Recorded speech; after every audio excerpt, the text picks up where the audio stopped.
There was a viewer who requested that I review the Pilot Penmanship fountain pen, and I took a look at the price. It's just $10 US, so I bought one to test. And the price, of course, will vary depending on where you buy it. The selling point of this pen is the extra fine nib that comes with it. By the way, this cap, it doesn't have any clip and it has two raised sides to prevent the pen from rolling around on the table. This nib doesn't have any design except for the words that were stamped or etched onto the top. Pilot Super Quality Japan EF. So that's the feet beneath. This feet is actually translucent. This pen is available in different colors. The one that I have, it's transparent. On the grip section, there are two flat surfaces here and here for the thumb and index finger. On the back here, this is rounded off. The cap can be posted on the back. Now this is a very lightweight pen. It feels very plasticky and hence the more affordable price. It comes with one ink cartridge. You can also use the Pilot ink converter. This is the Con 50, so it fits perfectly. You can also use the Con 40, CON 40.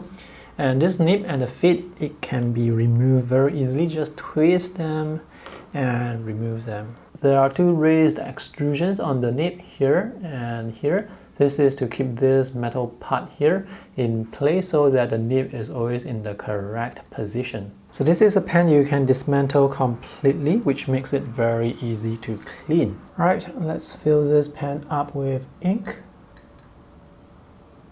I see an issue with this design. So the screw-on threads here, they will go into the ink and this is going to be dirty. So if you put your cap back on, the cap is going to be dirty as well.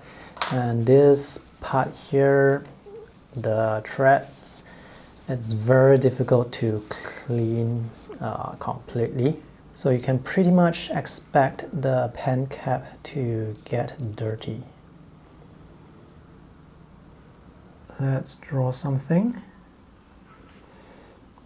Now the nib, it's really fine. This is a nib for people who like to draw details.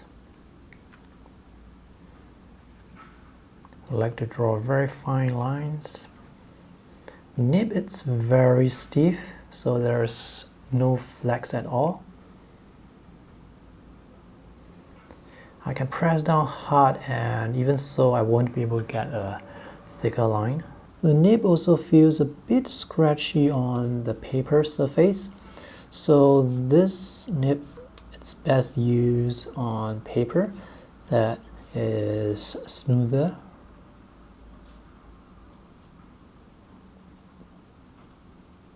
When it comes to sketching fast, well, it does feel a bit scratchy. Ink flow, it's alright when it comes to sketching fast.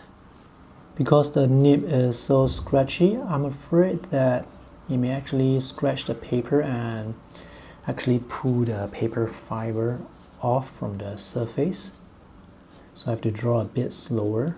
This is a great pen for cross-hatching because of the consistent line width and because the lines, they can be very thin. These are the thin lines, and when I press down hard, it is slightly thicker but not very noticeable. And also when I press down hard, the pen nib, it starts to dig into the paper, which makes it very difficult to draw. Some of the lines here are thin, some are thicker. I'm not sure if you can see the difference. It's not very obvious. So the Pilot Penmanship, it's great for people who like to draw very thin lines, who like to draw details. The build quality, it's solid enough, but it's a plastic pen, so it still feels very plasticky. Now this is one of several fountain pens that I have that features an extra fine nib. The other ones that I have are this Platinum desk pen. This is the Platinum DP1000 AN, and this is the Pilot DPN70REF. These are so-called desk pens, which are designed with long tapered tail ends. They do not fit into typical pencil cases because of the length, and they are quite fragile as well. When it comes to transporting them around, you have to be very careful so as not to bend the pen. If it bends slightly, it may crack, such as the case here with this Pilot pen. I have a crack here because the pen actually bent slightly. So with the Pilot Penmanship, this is shorter, this is less fragile. So if you are looking for an affordable fountain pen with an extra fine nib, this is a good one to consider. And if you want to check out other fountain pen reviews that I have, just visit the links in the video description below. Thanks for watching this video. I hope it's helpful. See you in the next video. Bye!